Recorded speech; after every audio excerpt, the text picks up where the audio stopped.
There are 57 Islamic countries in the world. But why is it that the world's most powerful forces, America and Israel, have set their sights on just one? Why is Iran the target? To understand this war between Iran, America, and Israel, we must travel back in time all the way to World War II. During World War II, nations had only two choices: stand with the British Empire or support Hitler. While most of the world stood with Britain, Iran made a bold move. Iran's monarch sided with Nazi Germany. This decision enraged the British. In response, the British launched a full-scale invasion of Iran. Iran's Shah surrendered within days and begged to keep his throne. The British agreed, but on one condition. He must step down and hand power to his 22-year-old son, Mohammad Reza Pahlavi, a loyal puppet of the West. The new Shah was mesmerized by the West. He wanted Iranians to dress, speak, and party like Europeans. To impose this vision, he banned the hijab, shut down mosques and Islamic schools, and arrested religious scholars. Under his rule, Iran became a hub for alcohol exports, even outpacing many non-Muslim nations. But while the elite partied, the poor grew restless. The religious class began to resist. One voice rose louder than the rest: Ayatollah Ruhollah Khomeini. His sermons were smuggled into Iran on cassette tapes, stirring millions. Khomeini was soon exiled to Iraq, but his influence only grew. Saddam Hussein, Iraq's rising leader, felt threatened. He even offered to kill Khomeini, but the Shah declined. Big mistake. Khomeini's messages inspired the masses. For many Iranians, he became their true leader. Then came the Shah's biggest blunder. The world's most expensive party, meant to revive the glory of the Persian Empire. He dined on gold plates in the desert, while ordinary Iranians starved. That party became a symbol of tyranny. The revolution ignited. Eventually, the Shah fled Iran. Millions took to the streets to welcome Khomeini back from exile in 1979. For the first time, cries of death to America and death to Israel echoed across Iran. Militants seized the U.S. embassy. America became Iran's greatest enemy.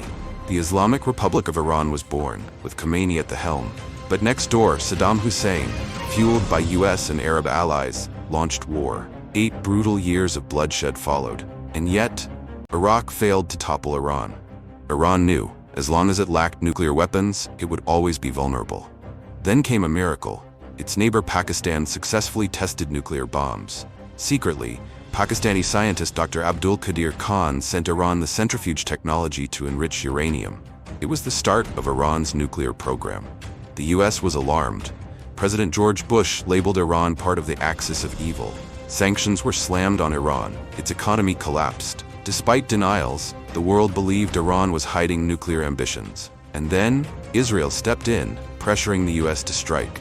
But Iran's supreme leader issued a fatwa: nuclear weapons are forbidden in Islam. This religious decree temporarily diffused the tension. Under President Obama, the Iran nuclear deal JCPOA was signed. Iran agreed to halt uranium enrichment. In return, the U.S. lifted sanctions. But soon after, Donald Trump tore the deal apart, reimposing sanctions and isolating Iran again. Iran responded. It resumed its nuclear program. Then came the strike that shook the region. The U.S. assassinated General Qasem Soleimani, Iran's top commander. Mass protests erupted. Iran vowed revenge. Iran elected a hardliner, Ebrahim Raisi, who stood firm against Israel and the U.S.